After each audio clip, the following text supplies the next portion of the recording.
Live షోకి తిరిగి స్వాగతం. ఇక అతిథుల పరిచయం శ్రీ నగేష్ కుమార్ గారు, ప్రముఖ విశ్లేషకులు, ప్రముఖ సీనియర్ జర్నలిస్ట్, అలాగే హిందూ రెసిడెంట్, మాజీ రెసిడెంట్ ఎడిటర్. శ్రీ అల్జాపూర్ శ్రీనివాస్ గారు, భారతీయ జనతా పార్టీ రాష్ట్ర కార్యదర్శి. శ్రీ తోపుదుర్తి ప్రకాష్ రెడ్డి గారు, వైఎస్ఆర్ కాంగ్రెస్ పార్టీ నేత, అనంతపురం జిల్లా రాప్తాడు ఇన్ఛార్జ్.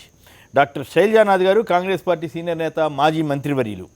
డాక్టర్ మందా జగన్నాథం గారు, టీఆర్ఎస్ సీనియర్ నేత, లోక్సభకు గతంలో 4 సార్లు ప్రాతినిధ్యం చేసిన ప్రముఖులు. వారు కూడా మనతో చర్చలో పాల్గొంటారు. ఇక ముందుగా కేసీఆర్కి నెంబర్ 1 రావటం, చంద్రబాబు గారికి 7వ నెంబర్ రావటం, అలాగే కేసీఆర్కి 87% రేటింగ్ రావటం, చంద్రబాబు గారికి 58% రేటింగ్ రావటం, ఈ సర్వే అంశాలు వీటి మీద చర్చలోకి వెళ్ళడానికి ముందుగా ఏపీకి సంబంధించి చాలా బ్రహ్మాండంగా చేస్తున్నాం, మీరంతా తలెత్తుకు చెప్పండి అని భారతీయ జనతా పార్టీ నేతలకి అరుణ్ జైట్లీ గారు చెప్పడం, 2 లక్షల కోట్లు ఇస్తున్నామని, అనేక సంస్థలను పెట్టామని, అసలు కాంగ్రెస్ వాళ్ళు ఎప్పుడన్నా ఇన్ని సంస్థలు ఇచ్చారా అని కూడా వారు అరుణ్ జైట్లీ గారు ప్రశ్నించారు.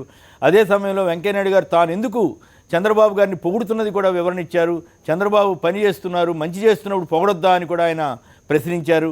మరి నిజంగానే వారు చంద్రబాబు గారేమో ప్యాకేజీ బాగుంది కాబట్టి నేను ఒప్పుకున్నాను, ప్యాకేజీ ఒప్పుకోవద్దన్నారు, కేంద్రం సహకరిస్తోందని చెప్పారు. అయితే ఆసక్తికరంగా 3 నెలల క్రితమే ఆగస్టు 15న చంద్రబాబు నాయుడు గారు కేంద్రం ఏమీ సాయం చేయకపోయినా తాను కష్టపడి అభివృద్ధి చేస్తున్నానని చెప్పారు. మరి ఈ 3 నెలల్లోనే ఎంత మార్పు వచ్చింది, ఏం కదా, దీని మీద ముందుగా నగేష్ కుమార్ గారు విశ్లేషిస్తారు. వెంకయ్యనాయుడు గారు పొగడతలకు కానీ, అరుణ్ జైట్లీ గారి వ్యాఖ్యల మీద కానీ, చంద్రబాబు గారి వివరణ మీద కానీ. అసలు నాకు బేసిక్గా దానికి నేను ఒక స్టెప్ వెనకాతలకు వెళ్ళాలి. అసలు ఈ శంకుస్థాపన ఎందుకు చేశారంటే, అంటే ప్రధానమంత్రి గారు అమరావతికి ఫౌండేషన్ స్టోన్ వేసినట్టుగా మళ్ళీ ప్రతి బిల్డింగ్ ఒకటి చేయాలి.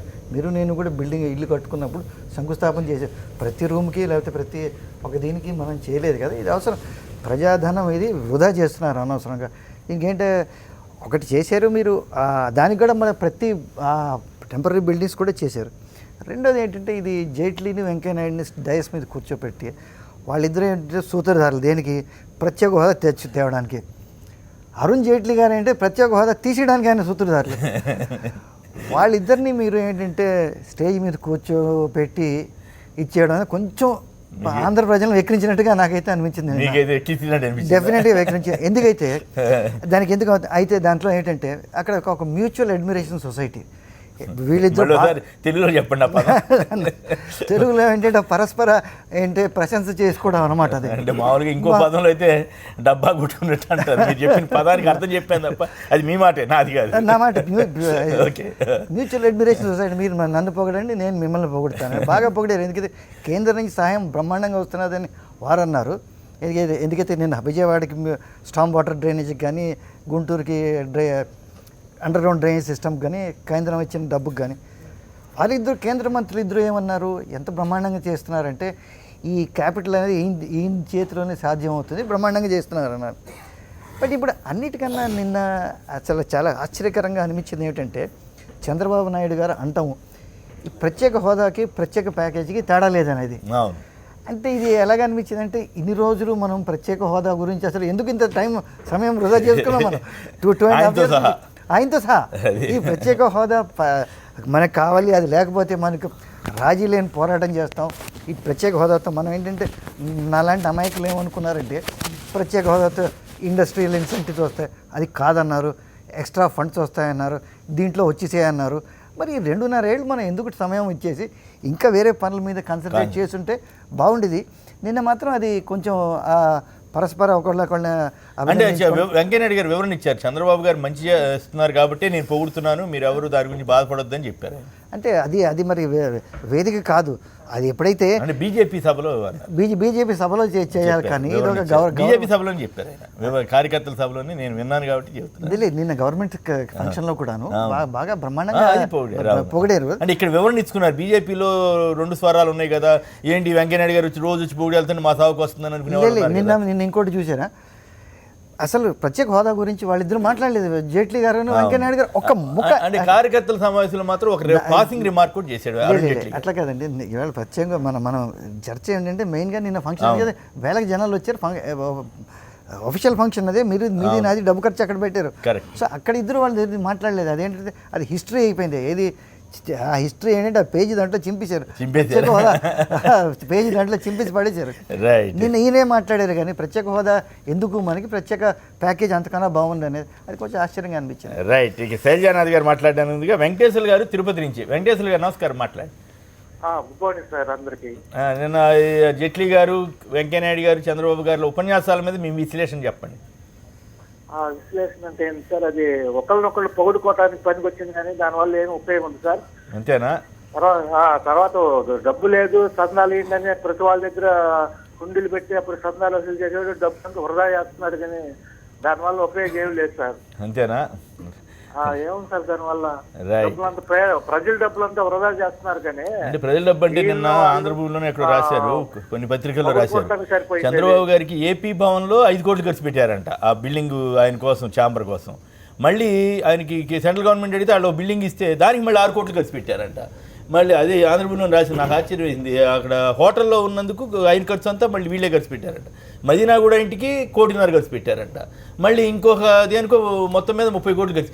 ఏంది ఇది నాకేం అర్థం కావట్లేదు. ఈయన అన్నట్టు సందాలేమో జనం ఇవ్వాలి, సీఎం గారి ఇంటికి బిల్డింగ్ బంగ్లాలకి ఇంతకంత ఖర్చు పెడతారు. అది కొంచెం మరి చంద్రబాబు గారు ఇతరులకు అట్లా చేసినట్టు అనిపించేది కాదు. మరి ఇప్పుడు ఎందుకు అట్లా చేస్తున్నారు? లేదు, ఇంతకుముందు సింప్లిసిటీ అనేది చీఫ్ మినిస్టర్ అంజయ్ గారిని చూసామండి గ్రీన్లాండ్ గెస్ట్ హౌస్లోనే.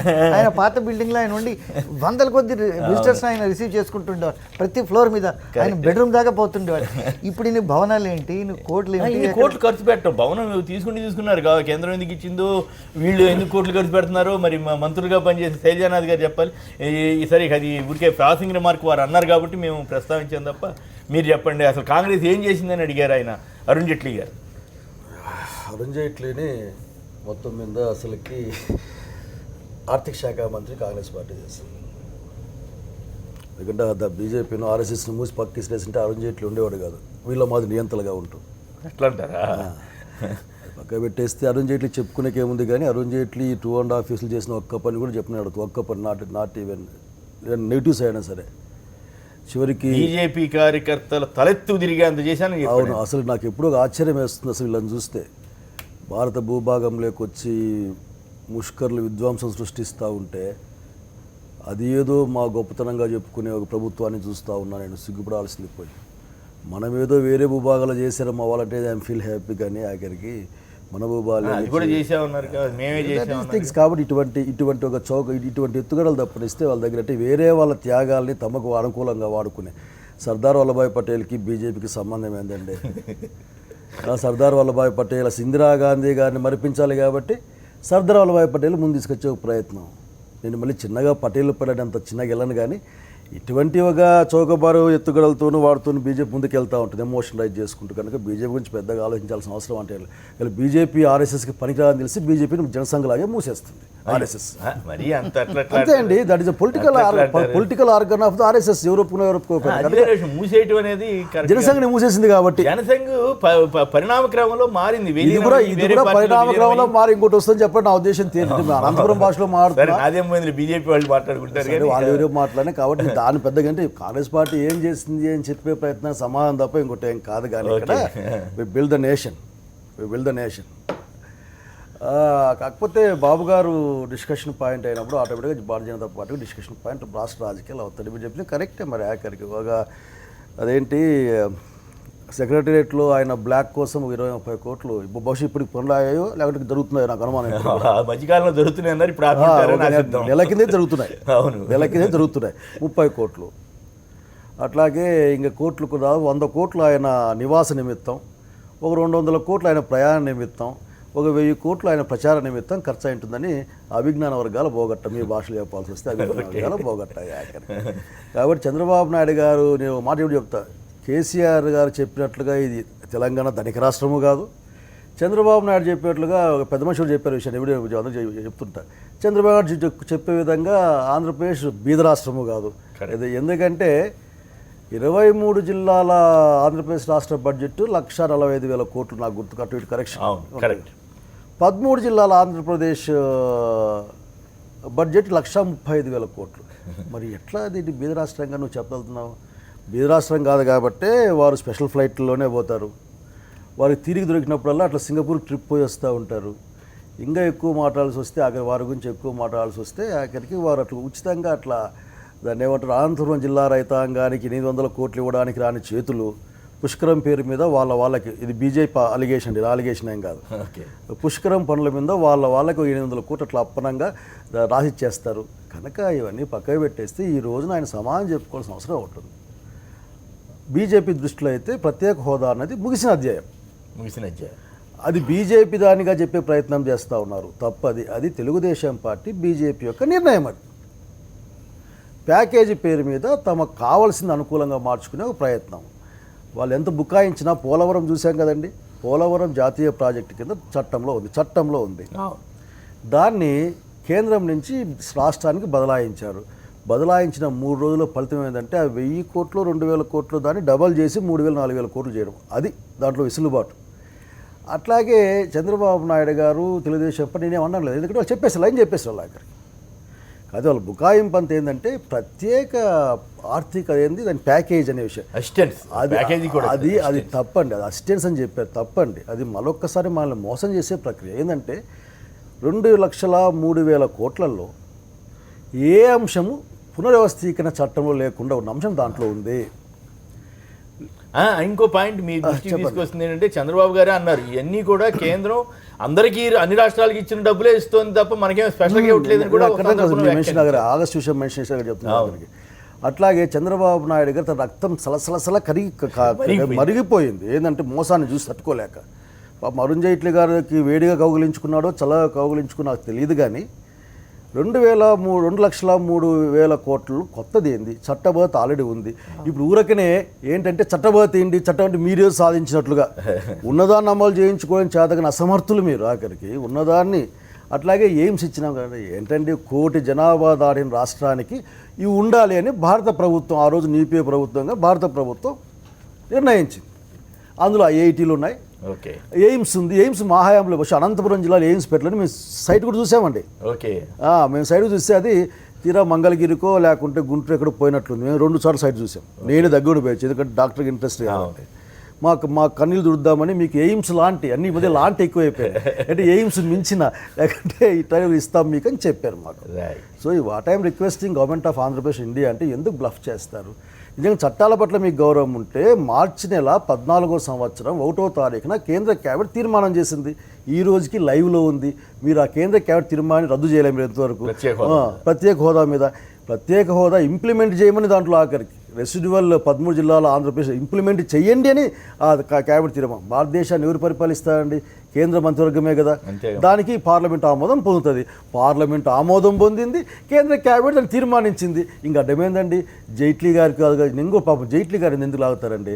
జైట్లీ గారు పాపం బీజేపీలు ఇప్పటికి ఎంత అది ఎట్ల పార్టీ అయినా దాంట్లో ఒక అంతర్గతంగా ఒక సూత్రం ఉంటుందండి. దాంట్లో ఆఖరికి మోడీ గారికి తెలియకుండా జైట్లీ గారు ఏదో ఇచ్చి పుచ్చుకునే లక్షణం అంటే ఏంది ఉండదండి. సో అది వాళ్ళ పార్టీ డెసిషన్, అది ఇండివిజువల్స్గా అనుకోవడంలో. అట్లాగే చంద్రబాబు నాయుడు గారు ఇంకో మాట చెప్పాలనుకుంటున్నానండి. చంద్రబాబు నాయుడు గారు అందులో అంతా బహుశా హైప్ క్రియేట్ చేస్తారు. ఆయన ఏదో ప్రోగ్రామ్ పెట్టినప్పుడు ఏదో తెస్తారు, ఏం తేండి. వారు ఈ మధ్య ముఖ్యమంత్రిగా పనిచేయడం మానేసి చాలా రోజులైందండి. ఈవెంట్ మేనేజ్మెంట్ చేస్తూ ఉంటాడు. బయట వాళ్ళ ఈవెంట్లు లేవనుకోండి, ఉదాహరణకి ఏదన్నా ప్రకృతి వైపరీత్యం ఇట్లాంటి లేవనుకోండి, పుష్కరాలు లేవనుకోండి, తను సొంతంగా ఈవెంట్ పెట్టుకుంటాడు. ఆ ఈవెంట్లో మోడీ గారు వచ్చి ముంతా నీళ్ళు ఇచ్చిపోయారు, ఇప్పుడు జైట్లీ గారు వచ్చి టెంకాయ కొట్టారు. కనుక I'm sorry to say that I demanding లేదంటే I'm requesting my honourable CM should be very strong. Right. Rajasekhar గారు మార్కాపు నుంచి లైన్లో ఉన్నారు. రాజశేఖర్ గారు నమస్కారం, మాట్లాడండి. Sir good morning sir. KSR గారు సార్ నమస్కారం, మాట్లాడండి. అదే ఇదే ఇప్పుడు ఈ చంద్రబాబు నాయుడు గారు అసలు ఈ ఎన్ని శంకుస్థాపన చేస్తారు? రాజధాని అంటే ఇప్పుడు తాత్కాలిక రాజధాని, తాత్కాలిక సచివాలయం అని ఒకసారి అంటాడు. అదే హైదరాబాద్ లో మాకు 10 సంవత్సరాలు ఉండే అవకాశం ఉంది కదా, అక్కడే ఉంటూ పూర్తిస్థాయి రాజధాని, తాత్కాలికం ఒకసారి ఎందుకు, పూర్తిస్థాయి రాజధాని కడితే సరిపోయేది కదా సార్. డబ్బులన్నీ ఊరికే ఊరికే వేస్ట్ చేస్తా ఉన్న, వేస్ట్ కావడం తప్ప వేరే. రైట్. స్వామి గారు హైదరాబాద్ నుంచి ఒక లైన్లో ఉన్నారు. స్వామి గారు నమస్కారం అండి, మాట్లాడండి. హలో స్వామి గారు నమస్కారం, మాట్లాడండి. ప్రత్యేక హోదా ఇస్తా అని చెప్పారండి. అవును. అప్పట్లో ఏమన్నారంటే వాళ్ళు ఇస్తాను, ఇప్పుడున్న ప్రభుత్వం తెస్తా అంటున్నారు. ప్రత్యేక హోదా ప్రజలు అడిగింది కాదు, మీరు చెప్పిన ప్రత్యేక హోదా. మీరు ఏమన్నారు? ప్రత్యేక హోదా యూపీఏ ప్రభుత్వం 5 సంవత్సరాలు ఇస్తా అంటే బీజేపీ ప్రభుత్వం అప్పుడు ఏమన్నది 5 సంవత్సరాలు అతనే సరిపోదు, 10 సంవత్సరాలు ఇస్తేనే ఈ రాష్ట్రాన్ని విడగొట్టాలని చెప్పి బీజేపీ ప్రభుత్వం అన్నది. అప్పుడు పెద్ద మనిషి ఏమన్నారంటే 5-10 అసలు సరిపోదు, 15 సంవత్సరాలు ఇచ్చి, ఎందుకంటే ఇంత పెద్ద రాష్ట్రాన్ని మనం విడగొడుతున్నాం. Right, okay. సంక్షిప్తం పాత విషయం చెప్పొద్దు, కొత్త విషయాలు చెప్పాలి స్వామి గారు. సార్ పాత విషయాలు చెబుతున్నారు, కొత్త విషయం ఏదంటే చెప్పండి. నిన్న జరిగిన సభ మీద చెప్పండి. అవునండి. ఇంకొకటి ఏంటంటే ఇప్పుడు అతను ఏమంటున్నాడు, కేవలం ప్యాకేజ్ తెస్తా అంటున్నాడు. ప్యాకేజ్ అంటే ఒక లీకేజ్ లాంటి అంశము. ఇప్పుడు ఢిల్లీలో వాళ్ళు 5 ఇస్తా అంటున్నారు. 5 ఇస్తే ఇక్కడ తెచ్చే వరకు అది ఏమాత్రం మిగిలిపోతుంది? కేవలం వీరు లస్సీ చేసుకొని మిగిలిపోతుంది అంతే. రైట్, ఓకే, ధన్యవాదాలండి. ఇక మనోహర్ గారు గుంటూరు నుంచి. మనోహర్ గారు నమస్కారం, మాట్లాడండి. మనోహర్ గారు కాదండి, మోహన్ రెడ్డి అండి, గుంటూరు నుంచి. రైట్, మోహన్ రెడ్డి గారు, సారీ పొరపాటు. నమస్కారం అండి, అక్కడ ఉన్న పెద్దవాళ్ళకి నమస్కారం. నమస్తే మోహన్ సార్, ఇప్పుడు ఈ చంద్రబాబు నాయుడు గారి పరిస్థితి ఎట్లా ఉందంటే, సంవత్సరానికి ఒక బుర్రకథ చెప్పేవాడిని తీసుకొచ్చి పక్కన వెంకయ్య నాయుడు గారు చంద్రబాబు నాయుడు బుర్రలు కొడుతూ వంత పాడుతున్నారండి. ఏమి శంకుస్థాపనలండి ఇది? ఏంటి వెంకయ్య నాయుడు గారు చెబుతున్నారు కదా, చంద్రబాబు గారు మంచి చేస్తున్నారు కాబట్టి నేను పొగుడుతున్నానని. అవునండి. ఇప్పుడు 3 నెలలు ఒక బుర్రకథ చెప్పేవాడిని తీసుకొచ్చి వాళ్ళు కథ చెబుతా ఉంటే వీళ్ళు వంత పాడుతున్నారు సార్. అంతేనా? ఓకే, ఇది ఆంధ్రప్రదేశ్ ప్రజలు మొత్తానికి అర్థమైందండి. వీళ్ళు ఏం చేయరండి, బుర్రకథలు చెప్పడం. అంతేనా? రైట్, ప్రకాష్ రెడ్డి గారు మీరే ఉంటారు. సార్, నిన్న అరుణ్ జైట్లీ గారు రావడానికి కూడా యాక్చువల్గా ఈ ప్రత్యేక హోదాను రద్దు చేసిన అంశంలో మెయిన్గా రెస్పాన్సిబుల్ తీసుకోవాల్సింది ఆర్థిక శాఖ అండి. 14th ఫైనాన్స్ కమిషన్ ఇచ్చిన నివేదికలో, నీతి ఆయోగ్ ఇచ్చిన నివేదికలో కొత్త రాష్ట్రాలకి ఏవి కూడా ఈ హోదా కల్పించడానికి లేదని ఆ సిఫార్సులు చేశారనేసి ఒక అబద్ధాన్ని తెర మీదకి తెచ్చి ప్రత్యేక హోదాను రాకుండా చేసింది కూడా అరుణ్ జైట్లీ గారే.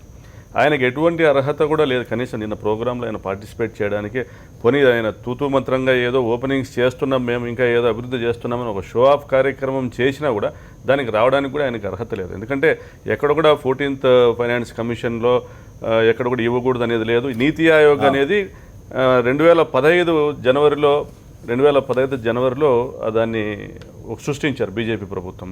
2014 మార్చి 24న ఏదైతే మన్మోహన్ సింగ్ గారి ప్రభుత్వము ఈ ప్రత్యేక హోదా చట్టాన్ని సిఫారసు చేసిందో, దాన్ని చట్టం చేయమని సిఫారసు చేసిందో లోక్సభలో, దాన్ని అమలు చేయకోకుండా తొక్కిపెట్టింది బీజేపీ ప్రభుత్వము. మళ్ళీ దానితో పాటు ఇదొక నీతి ఆయోగ్ అనేది సృష్టించి, నీతి ఆయోగ్ ఏం చెప్తుంది, జరిగిన దాని మీద ఎక్కువ మాట్లాడండి. నిన్న జరిగిన ఉపన్యాసాల మీద మీ కామెంట్ ఏంటి? ఏమంటే 2,03,000 కోట్లని చెప్పారండి. అది దానికే వస్తున్నాయి. ఇప్పుడు 32% నుండి 42%కు రాష్ట్రాల వాటా పెంపు వల్ల వచ్చిన ఆఫ్టర్ డెవల్యూషన్ వచ్చిన అమౌంట్ 2,03,000. ఉత్తరప్రదేశ్ 7 లక్షలు వస్తుంది, బీహార్కు 5 లక్షలు వస్తుంది. ఈ రకంగా అన్ని రాష్ట్రాలకు కూడా పెరుగుతూ ఉంది. అదే మన ఇన్కమ్ ట్యాక్స్ నుంచి ఇచ్చే వాటే, మన వాటాను మనకి ఇస్తా ఉన్నారు. దాన్ని గంపగుత్తగా ఇన్ని లక్షలు. ఇంకోటి డెఫిసిట్ 7,900 కోట్లు. కాంగ్రెస్ వాళ్ళు ఇప్పుడు ఇట్లాంటి తెలియజేయడం ప్రదర్శించినట్లేదు. వాళ్ళు ఎప్పుడు ఇన్ని కోట్లు ఇస్తున్నామని చెప్పాలి. ఇప్పుడు బీజేపీ వాళ్ళు వచ్చిన తర్వాత ప్రతి రాష్ట్రానికి 1,000 కోట్లు ఇస్తున్నామని చెబుతున్నట్టున్నారు. అది ఎంతగానో ఇంపార్టెంట్ పాయింట్. ఇప్పుడు నీతి ఆయోగ్ ఏమిటంటే అది ఇంకా దానికి లక్ష్మణ్ రేఖ దాని దారిన మీరు ప్లానింగ్ కమిషన్ రద్దు చేసిన తర్వాత నీతి ఆయోగ్ చెప్పిన ఒక రికమెండేషన్ మీరు రోల్ బ్యాక్ చేయలేరా? ప్రత్యేకంగా ఎందుకు పార్లమెంట్లో ప్రత్యేక హోదా ఇస్తామన్నారు, క్యాబినెట్లో రెజల్యూషన్ పాస్ చేశారు. ప్రకాష్ రెడ్డి గారు, సరే, ఇప్పుడు 2,03,000 కోట్లు అనేది ఆఫ్టర్ డెవల్యూషన్ అంటే మీకు 32% నుంచి 42% రాష్ట్రాల వాటా పెంచిన తర్వాత ఇస్తున్నది. దీని తర్వాత ఏదైతే డెఫిసిట్ వస్తుందో అది ప్రత్యేక హోదా ఉన్న రాష్ట్రాలకి లేని రాష్ట్రాలకు కూడా డిఫరెన్స్ లేకోకుండా అందరికీ ఒకటే వర్తిస్తుంది అనేసి నీతి ఆయోగ్ చెప్పడం జరిగింది. నీతి ఆయోగ్ అనేది వీళ్ళు ఏర్పాటు చేసుకున్న సంస్థ. నిజంగా వీళ్ళకి ప్రత్యేక హోదా ఇవ్వాలని ఉంటే దానికి నీతి ఆయోగ్ ఇంకోటి సిఫార్సులు ఎక్కలేదు, అటువంటి సిఫార్సులు కూడా ఎక్కలేదు. వీళ్ళు మోసం చేస్తున్నది కాక 2,03,000 కోట్లు ఇస్తున్నామని చెప్పి వీళ్ళు కొత్తగా ఏదో భిక్షం ఇస్తున్నట్టు మోసం చేస్తున్నది కాక నిన్న వీళ్ళను పరస్పరం పొగుడుకోవడం అంటే అది పిల్లికి ఎలక సాక్ష్యం అంటారు. అంటే వీళ్ళు ఒకరు దొంగతనం చేస్తే దొంగవారు భుజం తట్టడము బాగా చేశారని చెప్పడం తప్ప ఇక్కడ నిన్న జరిగిందంతా కూడా ఒక ఫార్స్ అండి. చంద్రబాబు గారు మంచి చేస్తున్నారు కాబట్టి నేను పొగుడుతున్నాను. ఆయన చేసిన మంచి ఒక్కటి చెప్పమనండి. ఈ 2.5 సంవత్సరాల కాలంలో ఈ రాష్ట్రానికి ఆయన చేసింది ఏమంటే పోలవరము అధికారంలోకి వచ్చిన 3 ఏళ్లకు పూర్తి చేస్తున్నారు. కేంద్రమును రాష్ట్రం బీజేపీను వీళ్ళను చేశారా? చేయలేదు. ప్రత్యేక హోదా తెస్తామన్నారు, చేశారా? ఆయన ఇచ్చిన హామీలు నెరవేరుస్తామన్నారు, చేశారు. పోనీ ఒక్క ప్రాజెక్ట్ ఏదైనా చేశారా? కంప్లీట్ చేశారా?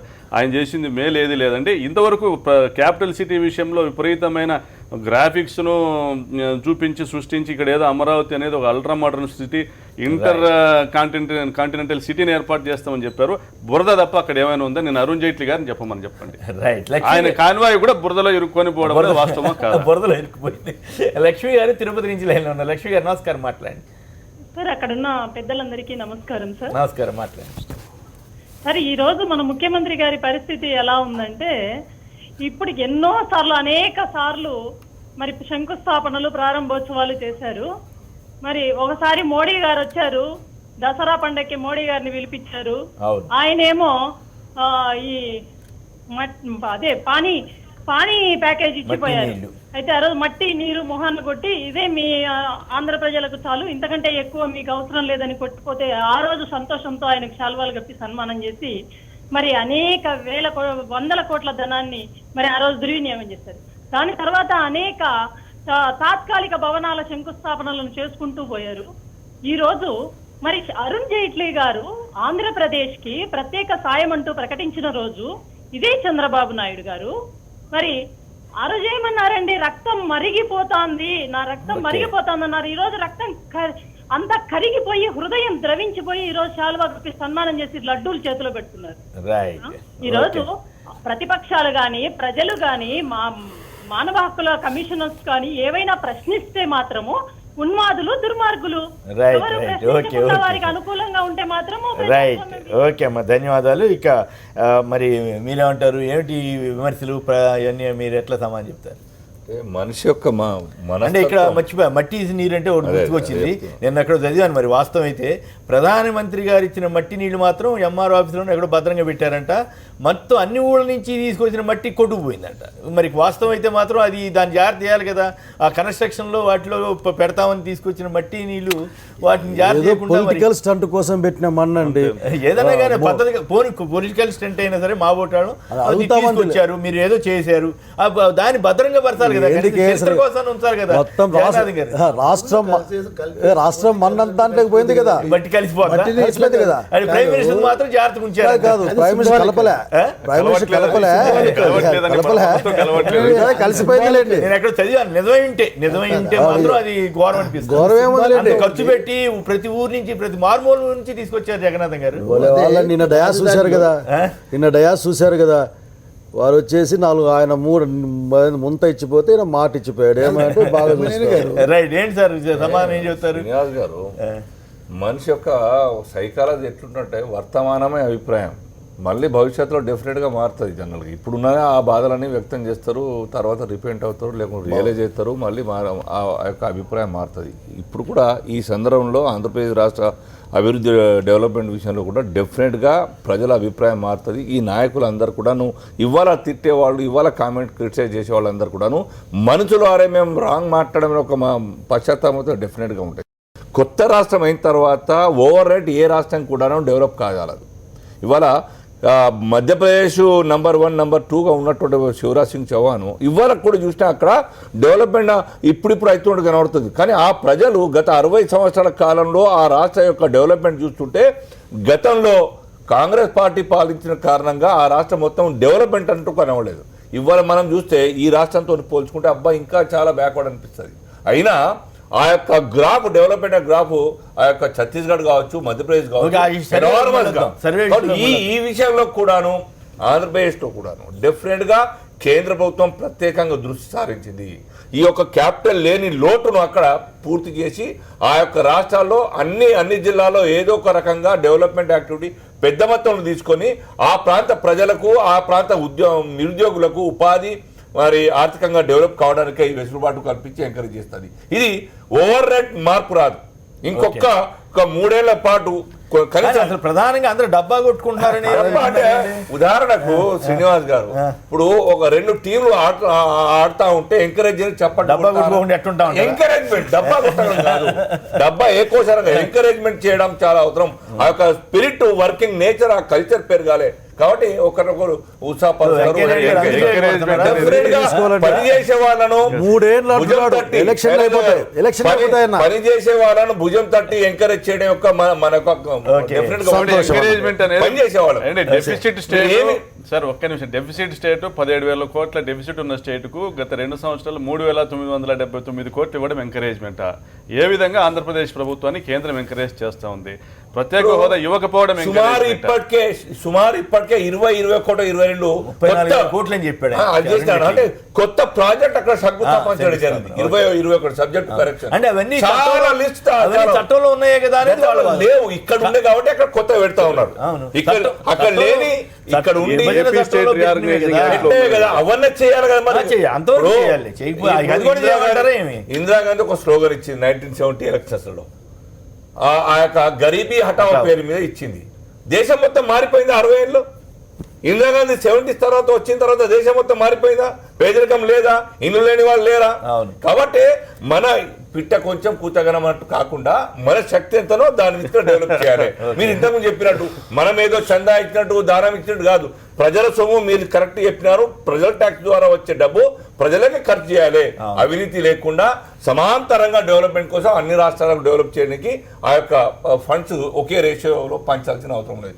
మీరు చెప్పినట్టుగా ఒకనొక దశలో బాగా అవసరం ఉన్నది, బాగా పూజ చేయాల్సిన అవసరం ఉన్న చోట డెఫినెట్గా అడిషనల్ ఫండ్స్ ఇవ్వాల్సిన బాధ్యత కేంద్రాన్ని అది ఇచ్చి తీరుతుంది. ఆ దృష్టికి ఆంధ్రప్రదేశ్ పైన ఉన్నది. మేము ఫీల్ అవుతున్నాం కదా. చాలా అందరు కేంద్ర మంత్రులు, ప్రధానమంత్రి అందరు కూడాను ఆంధ్రప్రదేశ్ బాట పడుతూ అనేక జిల్లాల్లో శంకుస్థాపన చేస్తూ ఉంటే మాకు కూడా అనిపిస్తుంది, అరే మాకు కూడా కొత్త రాష్ట్రం అయినా కానీ ఇంకా ఇంకా ఇంకా రావాల్సిన అవసరం ఉన్నది. డెఫినెట్ గా మన మిగులు బడ్జెట్ ఉన్నది, ధనిక రాష్ట్రం ఉన్నది, డెవలప్మెంట్ కోసం కేంద్ర ప్రభుత్వం సహకారాన్ని అందిస్తా ఉన్నది, 1,000 కోట్లు అక్కడ కూడా చేస్తున్నట్టు ఇవాళ రేపన మీరు. ఇప్పుడు శ్రీనివాస్ గారు పిట్ట కొంచెం కూతగనం అంటున్నారు. మధ్యప్రదేశ్ లో ఎక్కడ 1,50,000 కోట్లతో మేము రాజధాని కడతామని ప్రయత్నం చేయలేవాళ్ళు గత 15 సంవత్సరాల్లో. ఇక్కడ డెఫిసిట్ రాష్ట్రం అయి ఉండి కూడా ఒక సింగపూర్ తలదన్నే రాష్ట్రాన్ని అని డెఫిసిట్ రాష్ట్రం అని చెప్పుకుంటూ సింగపూర్ను తలదన్నే ఒక రాజధాని నిర్మిస్తాము 1.5 లక్షల కోట్లు 2 లక్షల కోట్లతో పీపీపీ మోడ్లు అంటారు. పోనీ దానికి స్విస్ ఛాలెంజ్ అంటారు. ఒకటి దుగ్గరాజపట్నం పోర్టుకి మనం ముంబై పోర్టు తీసుకోవచ్చు 3,000 ఎకరాలండి. ముంబై కేంద్ర ప్రభుత్వం కూడా చెప్తలేదు, పెడతలేదు. దాంట్లో అనేక దేశాల యొక్క సహకారం కూడా ఆంధ్రప్రదేశ్ గవర్నమెంట్ తీసుకుంటున్నది. కేంద్ర ప్రభుత్వం యొక్క సహకారంతో విదేశాల యొక్క నిధులు, విదేశాల యొక్క సహకారం కూడా తీసుకుంటా ఉన్నది. అంటే మీరు మర్చిపోకండి. దాంట్లో ఇవాళ ఒక ఇమేజ్ బిల్డప్ చేయండి. ప్రపంచంలో హైదరాబాద్ ఎట్లయితే ఒక నంబర్ 1 ఒక క్యాపిటల్ సిటీగా తయారైందో ఆంధ్రప్రదేశ్ లో కూడాను విదేశాల నుంచి అట్రాక్ట్ చేయడానికి, విదేశ నిధులు అట్రాక్ట్ చేయడానికి ఏదో మోడల్. మీరు చెప్పింది మంచి పాయింటే, కానీ అది జనాన్ని మాయ చేయడానిక నిజంగానే చేస్తారా?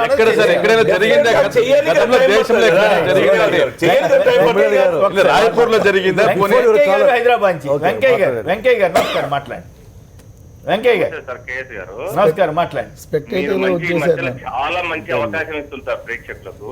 ఓకే, మాట్లాడండి. ఈ రోజు మేడం కూడా మాట్లాడింది. లక్ష్మీ తిరుపతి అమ్మ పాదాభివందనం సార్. ఎంత చక్కగా మాట్లాడింది. మీరు ఇంకా కొద్ది ఆడపిల్లలకన్నా అవకాశం ఏంటి సార్ మాకు తగ్గించిన. ఓకే, చెప్పాలి సార్, మాకు బుద్ధి వస్తుంది సార్ మొగోళ్ళకు.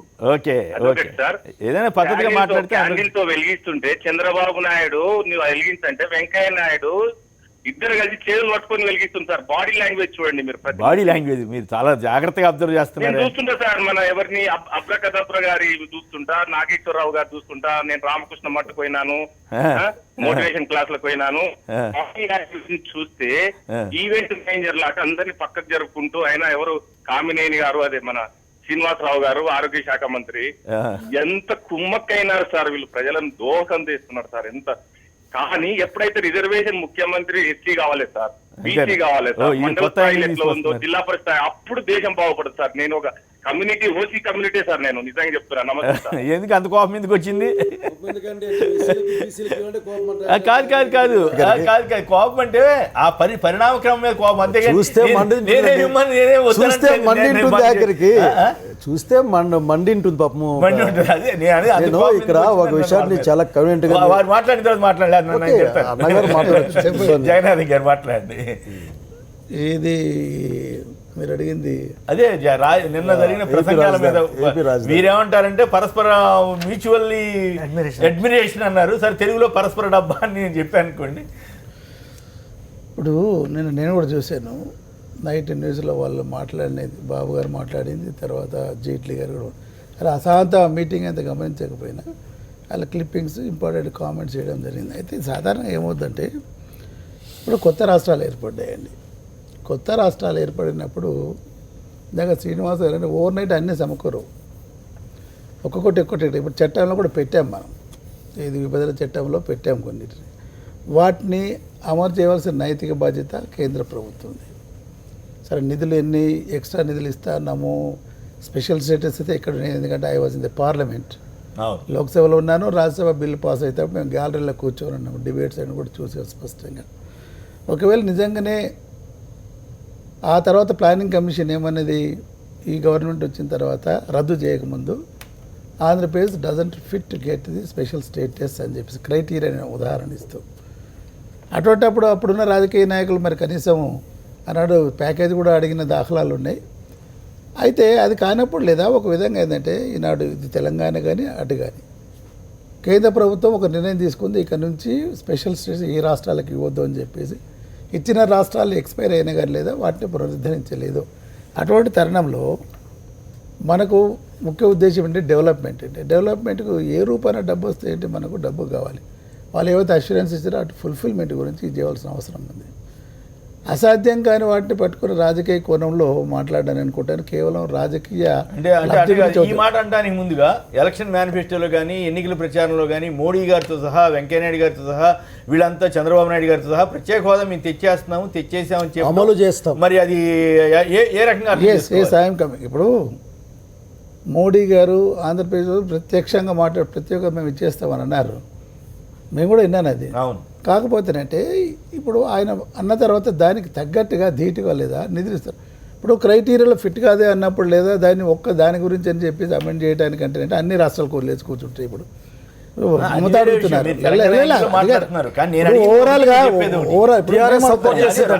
టీఆర్ఎస్ సపోర్ట్ చేసింది ఆంధ్రప్రదేశ్ రాష్ట్రాన్ని ప్రత్యేక కేటగిరీ హోదాకి. ఒకటి మేము ఆంధ్రప్రదేశ్ రాష్ట్రానికి ఇవ్వద్దు అనలేదు, మాకు కూడా కావాలని అడిగాం. తెలంగాణ ప్రభుత్వం ఎప్పుడు కూడా ఆంధ్రప్రదేశ్ ప్రత్యేక స్టేటస్ ఇస్తారు, మేము ఎప్పుడు అన్నాం కాదు. వాళ్ళకి ఇప్పుడు 2 స్టేట్లు విడిపోయిన తర్వాత లేదా ఇప్పుడు రెండింటికి స్పష్టంగా లేదా దాంట్లో 11 షెడ్యూల్లో పెట్టారనమాట ఏవేవి ఏ రాష్ట్రానికి ఇవ్వాలని చెప్పేసి. నెంబర్ 1 ఏంటంటే కేంద్ర ప్రభుత్వ బాధ్యత వాటన్నిటి, ఇప్పుడు పోలవరం ప్రాజెక్టు కానీ ఐఐటీలు కానీ ఎయిమ్స్ కానీ ఎక్కడా ప్రామిస్ చేశారు, అక్కడా ప్రామిస్ చేశారు. సరే కాలక్రమేణా ఒక్కొక్కటి షేప్ తీసుకుంటున్నాయి. దాని అర్థం లేదా కేంద్ర ప్రభుత్వం ఒకేసారి తీసుకోండి అని చెప్పేసి గంపగుత్త ఇవ్వడానికి అవకాశం ఉన్నది. ఇప్పుడు అక్కడ వచ్చేసి లేదా రోజుకు ఒకటి వేస్తూ ఉన్నారు శంకుస్థాపన చేయకపోతే ఫార్మాలిటీ ఇట్ ఈజ్. అది కాకపోతే ప్రాజెక్ట్ టేకాఫ్ అవుతుందండి మీకు. ఒకే చోట 3 సార్లు చేశారనేది అది తప్పు. అటువంటి చేస్తే తప్పది. అటువంటి చేస్తే ఒకే ప్రాజెక్ట్ గురించి కానీ 3 సార్లు చేస్తే అది తప్పది. అంటే మీ ఇన్ఫర్మేషన్ కోసం జూన్లోనూ ఇప్పుడు చంద్రబాబు గారు కుటుంబ సమేతంగా చేశారు. ఆ తర్వాత అదే చోట కొద్ది యువతల ప్రధానమంత్రి గారితో చేయించారు. మళ్ళీ ఇప్పుడు దానికి కొంచెం పక్కన మళ్ళీ ఇప్పుడు అరుణ్ జైట్లీ గారితో చేయించారు. అంతకుముందు తాత్కాలిక భవనాల కార్యక్రమం జరిగింది. ఆ తర్వాత తాత్కాలిక భవనాల్లో గృహప్రవేశాలు కార్యక్రమాలు జరుగుతున్నాయి. సో ఇవన్నీ కూడా ఉత్సవాల పేరు మీద ఖర్చు పెడుతున్నారు జనం బాధ. ఇప్పుడు మీరే అంటారు తాత్కాలికము పర్మనెంట్ అని చెప్పేసి. నిన్న వేసింది నాకున్న సమాచారం ప్రకారం అయితే అంటే శాశ్వత ప్రతిపాదికన సెక్రటరియట్ తర్వాత ఈ బిల్డింగ్స్ కట్టడానికి వేసిన ఇది. ఇప్పుడు తాత్కాలికం మనం ఏంటంటే టెంపరీ షెడ్ వేసుకుంటూ ఉండడానికి మన క్యారీ 700 కోట్లు అండి అది ఖర్చు అయింది.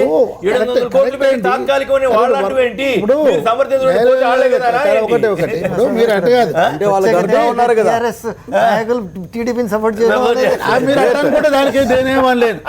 నేను ఒకటి చెప్పేది ఏంటంటే మనకు వర్క్ చేయడానికి ఒక ఫెసిలిటీ కావాలి కదండి. రోడ్ మీద కూర్చొని చేసుకోలేం కదా. టెంపరీ ఇప్పుడు మనం ఒక ప్రాజెక్ట్ పెడితే టెంపరీ షెడ్ వేసుకుంటారు కాంట్రాక్టర్. మీరు ఒకటి చెప్పేది మమ్మల్ని మాట్లాడలేకుండా మీరే వెళ్ళిపోయారు, ఎవరు మమ్మల్ని మీరు వెళ్ళిపోయారు పెట్టుకోండి. మీరు వెళ్ళారు కాబట్టి ఇప్పుడు మేము అడిగామని వేస్ట్ ఎందుకంటే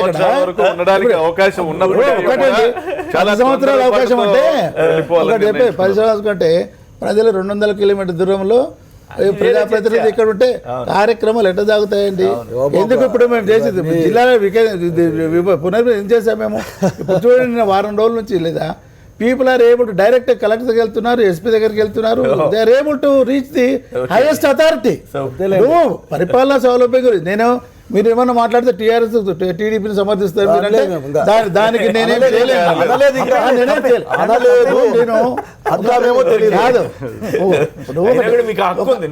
ఏది నేను నిష్పక్షపాతంగా మాట్లాడుతున్నాను, నేను ఎవరిని సపోర్ట్ చేయట్లేదు.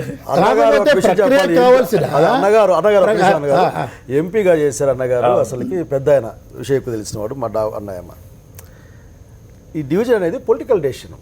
ఇదే నీతి ఆయోగ్లో ప్లానింగ్ కమిషన్ కాదు, ఇదే పొలిటికల్ డెసిషన్. తప్ప ఒప్ప పక్క పెట్టేస్తే మళ్ళీ మాట్లాడుకోవచ్చు. పొలిటికల్ డెసిషన్లో అన్ని రాజకీయ పార్టీలు ఒప్పుకొని భారత పార్లమెంటు ఒప్పుకొని చేసిన తర్వాత ఈ భారతదేశాన్ని పరిపాలించంటే ఈ 14th ఫైనాన్స్ కమిషన్ మేము ఈలేమని మాట్లాడితే కూడా వాడేమన్నా అంటే మన నాగరికి మేము ఆ మాటే మాట్లాడలేదు, ఇయ్యమని కానీ వద్దని కానీ మేము మాట్లాడలేదు అని వాళ్ళు చెప్పిన నేపథ్యంలో 14th ఫైనాన్స్ కమిషన్ కానీ నీతి ఆయోగ్ కానీ ఇంకేదైనా సరే భారత స్టేట్ డివిజన్ గురించి స్టేట్ డివిజన్ పొలిటికల్ డెసిషన్ అయితేనంటే ఇన్ని సంవత్సరాలుగా ప్రజలు చేసిన ఉద్యమం అంతా అదేది పనికిరందేనా మీరు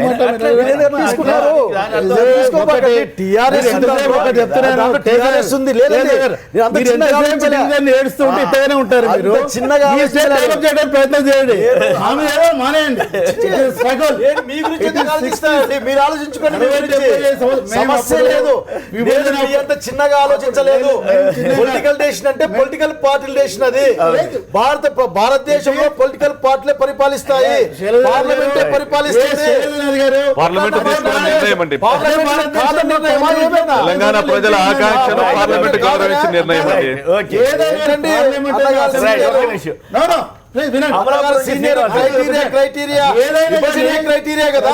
విభజనే క్రైటీరియా కదా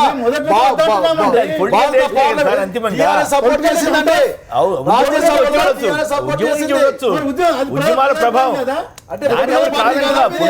పొలిటికల్ పార్టీ కదా మీరు పొలిటికల్ స్పెక్ట్రమ్ లో లేరా? ఏదైనా కానీ డెసిషన్ అసెంబ్లీ కానీ పార్లమెంట్ కానీ you are represented by political party తీసుకుంటారు.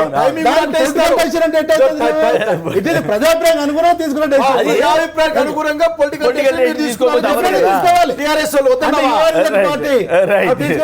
ఉన్న పార్టీ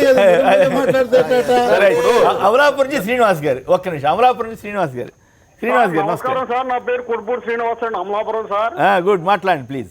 సార్ స్పెషల్ స్టేటస్ ఏంటని చెప్పేసి అంటున్నారు సార్. స్పెషల్ స్టేటస్ ఇచ్చిన రాష్ట్రంలో మాకు అనపర్తి నుండి చలాయి బాటిల్ యూనిట్ ఉత్తరాంచల్ రూర్కీ మార్చేశారు సార్. అయ్యో, ఎప్పుడు అది ఉదాహరణ అండి. అది ఉత్తరాంచల్ కి స్పెషల్ స్టేటస్ ఇచ్చిన తర్వాత అనకాపల్లిలో ఉండే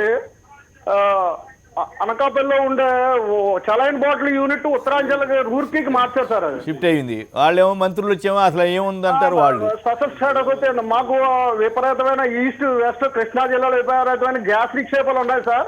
ఇక్కడ నుంచి మోడీ గారు గ్యాస్ తీసుకెళ్లి గుజరాత్ లో కంపెనీలు పెట్టుకుని డెవలప్ చేస్తున్నారు సార్. అదే స్పెషల్ స్టేటస్ వచ్చి ఉంటే మాకు ఆంధ్రాలో విపరీతమైన కంపెనీలు ఉన్నాయి, అలాగే 4 బ్రహ్మాండమైన పెద్ద పోర్టులు ఉన్నాయి సార్. మాకు ఎక్స్పోర్ట్ కానీ ఇది కానీ మిగిలిన 11 రాష్ట్రాలతో పోల్చకూడదు సార్ మన ఆంధ్రప్రదేశ్ ని.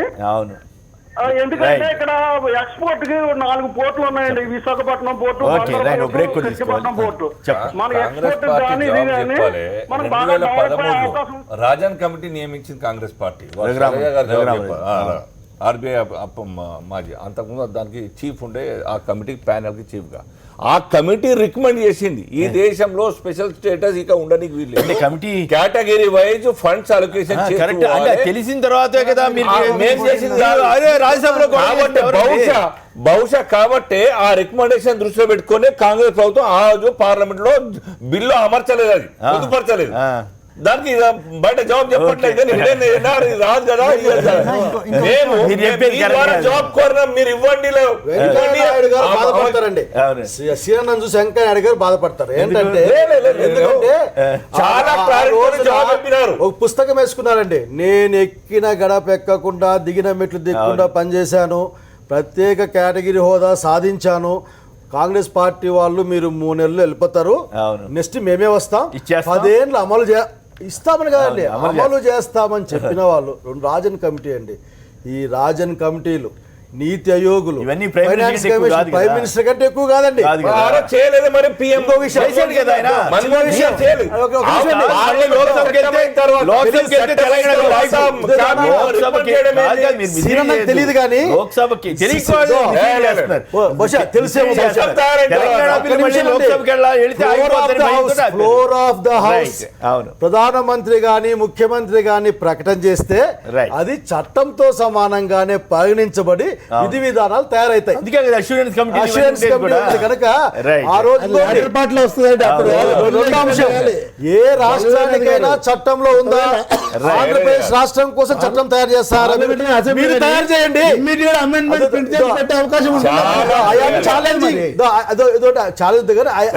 రిక్వెస్టింగ్ బీజేపీని పార్లమెంట్ లో చట్టం అవసరం, నా ఉద్దేశం అవసరం లేదు, పెట్టమని చెప్పండి, ఆడ గెలిపిస్తాం. రాజ్యసభలో మేమే మెజారిటీ, ఆడ గెలిపిస్తాం. ఇంకోటి క్రైటీరియా విషయం సార్, ఒక్క నిమిషం. క్రైటీరియా అనేది జగన్నాథం గారు చెప్తున్నారండి. ఒకటి బార్డర్స్ లో ఉన్న రాష్ట్రాలకును, హిల్లీ టెరైన్ ఉన్న రాష్ట్రాలకును ఆర్థికంగా అవన్నీ కూడా చర్చ అవన్నీ తెలిసే కదా. వెంకయ్యనాయుడు గారు కేంద్ర మంత్రికి పనిచేశాడు, జైట్లీ గారు పనిచేశారు, మోడీ గారు ముఖ్యమంత్రిగా పనిచేశారు. వాళ్ళెవ్వరికి తెలియకుండా రాజ్యాంగం చదవకుండా వివరాలు చదవకుండా ఇస్తామని చెప్పారా ఆ రోజున? ఆ రోజు చెప్పారు కాబట్టి అది ప్రజలకు ఒక సెంటిమెంట్ గా మారింది. ఇదేమిటి బీజేపీ వాళ్ళు తెలుగుదేశం వాళ్ళు ముందంతా ఎందుకు సమర్థించారు, తర్వాత ఎందుకు వెనక్కి తగ్గారు? సన్మానాలు చేసుకున్నారు, సన్మానాలు చేసుకున్నారు. ఏజెన్సీలో ఉన్నారు, ప్లేన్స్ లో ఉన్నారు. There is a difference. Plains లో ఉన్న ట్రైబ్స్ కి ఏజెన్సీ లో ఉన్న మనకి ఎకనామికల్ ఇన్ఫ్రాస్ట్రక్చర్ బ్యాక్వర్డ్నెస్ ఉన్న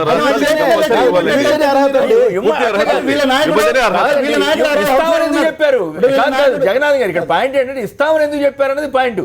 ఎందుకు ఇస్తారని మీరు అడుగుతున్నారు. ఇప్పుడు ఎందుకు ఇస్తామని చెప్పారు? మోసం చేసినట్టు కాదా? ఆయన చెప్పాడు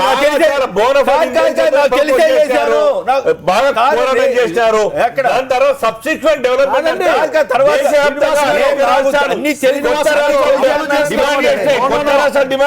చేస్తామని చెప్పారు, మీరు చెప్పారు చేస్తామని చెప్పారు, చాలా క్లియర్ గా చెప్పడం జరిగింది. కోరింది కరెక్టే, డిమాండ్ చేసింది.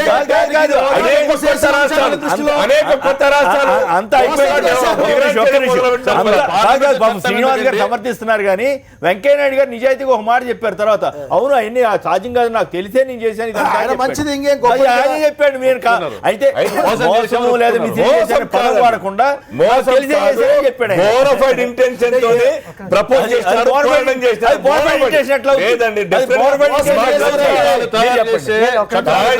మనస్తత్వం మాకు తెలుసు. ఆయన పట్టుబడితే ఒకటే పట్టుబడతారు.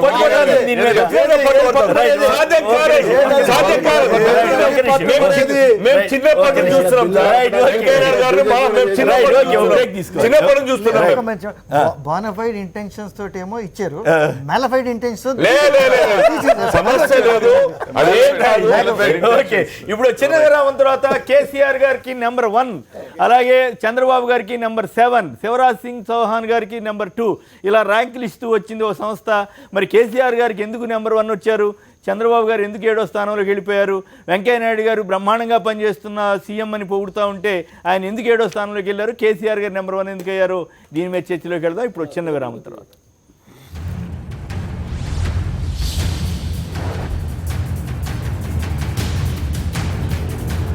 గారు మీరే చెప్పండి, కేసీఆర్ గారికి నెంబర్ 1 స్థానం, చంద్రబాబు గారికి 7వ స్థానం అంట ఎట్లా? ఇప్పుడు కేసీఆర్ గారికి స్థానం మా పార్టీ నుంచి మేమించుకున్నది కాదు కదా. ఒక సంస్థ, ఒక క్రెడిబిలిటీ ఉన్న సంస్థ సర్వే చేసింది. వాళ్ళు దేశవ్యాప్తంగా చేస్తుంటారు. సాధారణంగా ఎలక్షన్స్ రిజల్ట్స్లో కూడా వాళ్ళు ఇస్తూ ఉంటారు. ఇటువంటి వాటిలో దరిదాపు ఎగ్జాక్ట్లీ వాళ్ళు చెప్పిన ఇది కాకుండా కదా, దరిదాపుగా అవన్నీ ఫిగర్స్ కూడా కరెక్ట్ దాఖలాల గతంలో ఉన్నాయి, మనకు అనుభవం కూడా ఉంది. మరి వాళ్ళు ఇటువంటి సర్వేలన్నీ రెగ్యులర్ చేస్తుంటారు. 6 నెలలకు ఒకసారి, సంవత్సరానికి ఒకసారి వాళ్ళ ఇంట్రెస్ట్ చేస్తూ ఉంటారు. కానీ ఓ పక్కన ఇక్కడ అపోజిషన్స్ అన్ని రకరకాల ఆందోళనలు ఇవన్నీ చేస్తూ ఉంటే, రైతు గర్జనలు, రుణ గర్జనలు, విద్యార్థి గర్జనలు ఇవన్నీ చేస్తూ ఉంటే, బీజేపీ వాళ్ళతో సహా అందరూ చేస్తూ ఉంటే, తెలుగుదేశం అయితే అసలు ఇంకా కొంచెం అడుగు ముందుకేసి తీవ్రంగా మాట్లాడుతుంటే ఎట్లా నెంబర్ 1 అయ్యారు? ఇప్పుడు వాళ్ళకి అర్జన పోయింది కాబట్టి గర్జనలు మొదలుపెట్టారు. వాళ్ళు అర్జన పోయింది కాబట్టి గర్జనలు మొదలుపెట్టారు. అది ఇప్పుడు అటువంటిప్పుడు ఒకవేళ ఇక్కడ వీళ్ళు గర్జించే వాటికి ఏదైనా నిజంగా ఉంటుందంటే ప్రజలు ఎలా ఇస్తారండి, ఎలా ఒప్పుకుంటారు? ప్రజలు ఇచ్చిన అభిప్రాయమే చెప్పారు కదా. అది పోనీ మేమేదో తెలంగాణ రాష్ట్ర సమితి సభ్యులు ప్రతినిధులు ఇచ్చిన అభిప్రాయం అని చెప్పలేదు కదా ఆ పేపర్లో. రైట్. ఎక్కడ మరి చంద్రబాబు గారికి ఎందుకు రాలి? ఆయన అసలు బ్రహ్మాండంగా పనిచేస్తున్నాడు, వెంకయ్యనాయుడు గారు లాంటి గొప్ప వాళ్ళు పొగుడుతూ ఉంటే ఆయనకి ఎందుకు వచ్చింది? ఆయన కూడా ఒప్పుకున్నారా? ఏం ఒప్పుకున్నా మేము? నేను ఆ మాట అనలేదు. నువ్వు కాస్త సరిగా ఇన్నో నేర్చుకో డాక్టర్. నేను చెవి డాక్టర్ రావా టెస్ట్ చేసి అయితే తేడా ఏంటి వీళ్ళిద్దరికి? ఇప్పుడు ఇందాక ప్రజలు వాళ్ళు చెప్పిన ఆంధ్ర ప్రాంత ప్రజలు, నేను ఐ డోంట్ వాంట్ కామెంట్. ఈ సర్వే లేదా తెలంగాణ ప్రాంత ప్రజల సర్వే తెలంగాణ ముఖ్యమంత్రి గారికి దేశవ్యాప్తంగా ఉన్న వాళ్ళ అదేవిధంగా వచ్చినప్పుడు ప్రజలు ఇచ్చిన దాని లేదా ఎందుకంటే వాళ్ళకు ప్రజలకు నచ్చి ఉండకపోవచ్చు, ఆయన చేసిన పనులు నచ్చి ఉండకపోవచ్చు. ఇప్పుడు మనం చూసాం ఒక వాదం, ఆయన నా రక్తం మరిగిపోతుంది అని ఒక లక్ష్మీ అనే దేవగాడు మాట్లాడారు. నా లక్ష్యం మరిగిపోతుంది అని చెప్పాను, ఇప్పుడు చల్లబడిపోయిందా అని చెప్పేసి ఒక కామెంట్ చేసింది. మరి వాళ్ళ దృష్టిలో వచ్చి దీని మీద వచ్చిన వాళ్ళ అభిప్రాయం అది. దాని మీద మమ్మల్ని కామెంట్ చేయమంటారంటే ఒకటే ఇష్టం లేదు. ఏం ముఖ్యమంత్రి కానీ ఎవరికైనా కానీ లేదా ఒక రాష్ట్రం, నేను ముందే చెప్పి రాష్ట్రం ఏర్పడినప్పుడు it is time consuming process. దాంట్లో విధానాల్లో వాళ్ళకి నచ్చలేదేమో, నచ్చలేమో ఇచ్చింటారు దాన్ని. ఇప్పుడు మా ముఖ్యమంత్రి గారు చేసిన విధానంలో మా ప్రజలకు నచ్చకపోయి ఇచ్చారు, దానికి అదే ఉంటది. కేసీఆర్ గారికి ఫస్ట్ ర్యాంక్ వచ్చింది, చంద్రబాబు 7th ర్యాంక్ వచ్చింది అంటే కేసీఆర్ గారు భయంకరంగా పనిచేస్తున్నారని చంద్రబాబు నాయుడు భయంకరంగా పనిచేయ అర్థం కాదండి. కేసీఆర్ అనేక దాన్ని ఏమంటారు వాగ్దానాలు భవిష్యత్తు అన్ని దాంతోపాటుగా అధికారంలోకి వచ్చారు. ఇక్కడ ఎట్లా వచ్చారు పక్క పెట్టేసినంత వచ్చారు. సో వారు చెబుతున్న మాటలు లేకపోతే అవి కొద్దిగా బహుశా తెలంగాణ ప్రజానీకానికి ఇప్పుడు నచ్చుతూ ఉంటాయి. సో బట్ ఒక విషయం గుర్తుపెట్టుకోవాలి, తెలంగాణ సమాజంలో విపరీతమైన అసంతృప్తి తిరుగుబాటు మొదలైంది. ఎందుకంటే స్వయంగా వాళ్ళ కోదండరాం లాంటి పెద్దవాళ్ళే ఆ విషయం నేను మాట్లాడడం లేదు, రాజకీయ పార్టీ సో వాళ్ళ విషయం అదే. కానీ చంద్రబాబు నాయుడు గారు ఇప్పుడైనా కొద్ది కళ్ళు తెరవాలి. ఎందుకంటే పాపం 69 మార్కులు వచ్చిన ఆయన వచ్చింది, బట్ ఆయన చేసే 58 మరి నాకు 60లో కాబడింది, 59 అయితే మరి అన్యాయం అండి. కనుక బాబు గారు దయచేసి మీరు ఆ సర్వే రిపోర్ట్ తెచ్చుకొని ఎక్కడెక్కడ పొరపాటు, మీకు సర్వేలు చూసే లక్షణం ఎక్కువ, మననే ఎమ్మెల్యేలకు రీడింగ్ ఇచ్చారట, మీరు అక్కడ ఈ పని చేస్తారు ఇక్కడ ఈ పని చేస్తారు సర్వే చేసుకుంటారు. ఎక్కువ మంది డీ గ్రేడ్ వచ్చిందట. అసలు మా వాళ్ళు నన్ను బంగపోతూ అన్నారు, చాలా ఖర్చు పెట్టమని ఏదో వాడాక సార్ ఆయన విషయం. కానీ బట్ ఐఎమ్ రిక్వెస్టింగ్ అక్కడికి తెలుగుదేశం పార్టీ సపోర్టర్లకి, తెలుగుదేశం పార్టీ అధినేతకి, బీజేపీ అలీండి తెలుగుదేశం పార్టీ ప్రభుత్వానికి మీరు ప్రజలకు వ్యతిరేకంగా పోతా ఉన్నారు, సర్వే చెప్తా ఉంది. ఇప్పుడు నిన్న మీటింగ్లో వీళ్ళు ఒకరినొకరు పొగుడుకుంటున్నారు అంటే బాగా చేస్తున్నారని వెంకయ్యనాయుడు గారు అరుణ్ జైట్లీ గారు అనడం తప్పనేసి ఈ సర్వే చెప్తా ఉంది. అంటే మధ్యప్రదేశ్లో బాగా వెనుకబడిన రాష్ట్రాన్ని అభివృద్ధి పథంలోకి తీసుకొచ్చారనేసి శివరాజ్ సింగ్ చౌహాన్ గారికి అక్కడ ప్రజల్లో పాపులారిటీ ఉండొచ్చు, 2వ స్థానం. తెలంగాణ సాధనలో కేసీఆర్ గారి పాత్ర ప్రముఖమైంది కాబట్టి ఆ పాపులారిటీ వల్ల కంటిన్యూ అవుతుండవచ్చు. అయితే మా చంద్రబాబు నాయుడు గారు కేవలం హామీల ద్వారానే అధికారంలోకి వచ్చారు, అధికారంలోకి వచ్చిన తర్వాత అవన్నీ కూడా బూటకపు హామీలని తేలింది కాబట్టి ఆయన గ్రాఫ్ విపరీతంగా పడిపోవడం వల్ల 7వ స్థానంకి వచ్చింది. భవిష్యత్తులో అది ఇంకా 29వ స్థానం కూడా వెళ్ళేదానికి అవకాశం ఉంది. దానికి ఎవరు మనకు కాదండి. శ్రీనివాస్ గారు, ఈ యొక్క సర్వే కేవలం పాపులారిటీ మీదనే ఉన్నది, డెవలప్మెంట్ మీద దాని క్లారిటీ ఏం రాలేదు. కొందరికి కొంత కళ ఉంటుంది, కొందరికి ఒక ఈవెంట్ని చాలా తొందరగా పబ్లిక్లో హత్తుకునేలా చేయడం, ఇది దేశ రాజకీయాల్లో తెలంగాణ ఒక ప్రత్యేకమైన స్థానం కాలం ఈ మధ్య చూసినాం మనం. కేసీఆర్ గారు టీఆర్ఎస్ అట కేసీఆర్ కతే అని ఒక లైన్ లో దేశవ్యాప్తంగా తెలంగాణ ప్రజల్లోనే ఆయనకి కాబట్టి ఆ పాపులారిటీని ఈ రకంగా వాడుకోవడం చాలా సిద్ధాస్తులు కేసీఆర్ గారు. కేసీఆర్ గారు కుటుంబం కూడా కుటుంబం బాబ్ బేటా బేటీ భాంజా నలుగురు కూడాను, బాబ్ బేటా బేటీ భాంజా నలుగురు కూడా సిద్ధాస్తులు. ఏ ఒక్క మినిస్టర్ కూడా పేరు వినబడ పరిస్థితి ఈ నలుగురు తప్ప. కాబట్టి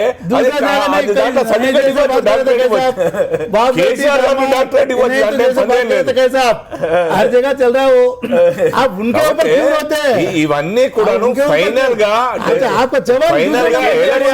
కేసీఆర్ గారికి నెంబర్ 1 రావటం మీద మీకు నమ్మకం లేదా? నేను చెప్పట్లేదు. అట్లాంటే మొన్న బాధ్యత అన్ని రాష్ట్రాల ముఖ్యమంత్రులు ఇర్రెస్పెక్ట్ ఆఫ్ పార్టీస్ అండ్ సిద్ధాంతం ఎంకరేజ్ చేయడం మా బాధ్యత. కేసీఆర్ బాబు అని చేస్తున్నారా చేయిస్తున్నాం మేము, కొన్ని చోట్ల మేము చేయిస్తున్నాం, కేసీఆర్ గారు బాబు మీరు పచ్చి అబద్ధాలు చెప్పినారు. 93,000 కోట్లు అంటే మీరు చూపించిన 49 కోట్ల అందరూ రూపాయలు పని చేయడానికే మేము బీజేపీ కేంద్ర పార్టీ ప్రభుత్వం అట్లా డైరెక్ట్ గా నేను చెప్పాలి, చెప్పండి, అభ్యంతరం లేదు. కాదు, కేసీఆర్ కేసీఆర్ గారు నెంబర్ 1, వెంకయ్యనాయుడు గారు బ్రహ్మాండంగా పనిచేస్తున్నారు, నిన్న పొగిడారు కదా, మరి ఎందుకు ఏడో వచ్చింది? ఇది ఆల్రెడీ హైదరాబాద్, తెలంగాణ స్టేట్ లో హైదరాబాద్ ప్రపంచాన్ని ఆకర్షించిన సిటీ అండి. ఏ స్కీమ్ తీసుకున్నా గానీ ఆ విదేశాలు కావచ్చు, దేశంలో అనేక కొత్త రాష్ట్రం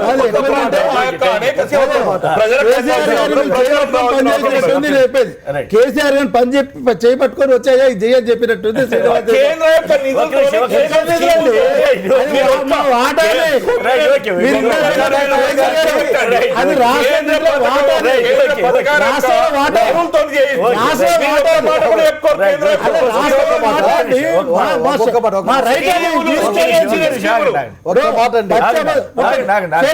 పచ్చి అబద్ధాలు చెప్పారని గణాంకాలతో సహా మేము 93,000 కోట్ల గణాంకాలు ఇచ్చాము. వెంకయ్య నాయుడు గారు పొగిడ్డానికి నాకు ఇప్పుడు కారణం అర్థమైందండి. ఏంటది? ఈ సర్వే రిపోర్ట్ నిన్న చేతికి పోయి ఉంటుంది, చాలా గ్రాఫ్ పడిపోయింది, కొద్దిగా మనోడిని కొద్దిగా లాక్కపోతే బాగుంటుందని ఆ పక్క ఈ పక్క పొగిడిట్టారండి. ఆ సర్వే ఏమిటంటే ప్రీపోల్ సర్వే లాంటిది. టీఆర్ఎస్కి ఎన్ని ఓట్లు వస్తాయంటే 119 109 సీట్లు 109 వచ్చి 67 పాయింట్ చిల్లర ఓట్ పర్సంటేజ్ వస్తుంది. దీనికి కారణం నేను అనుకునేది, నా పర్సనల్ వ్యూ ఇది ఏమిటంటే ప్రతిపక్షం అనేది ఆంధ్రాలో చాలా స్ట్రాంగ్గా ఉన్నది. ఏదైనా తప్పులు చేస్తుంటే ఎక్స్పోజ్ చేసే పరిస్థితి ఉంది. తెలంగాణలో ఏంటంటే ప్రతిపక్షం చాలా వీక్గా ఉంది. ఏ పార్టీ తీసుకున్నా కూడా రెండోది ఎప్పుడు పాపులారిటీ పర్ఫార్మెన్స్ జగన్నాథ్ గారు ఒప్పుకోరు. నగేష్ కుమార్ గారు, అలాగే మన అల్జాపూర్ శ్రీనివాస్ గారు, ప్రకాష్ రెడ్డి గారు, శైలజానాథ్ గారు, మన కూడా ధన్యవాదాలు. ఇది నేటి వార్తా విశ్లేషణ కార్యక్రమం. నమస్కారం.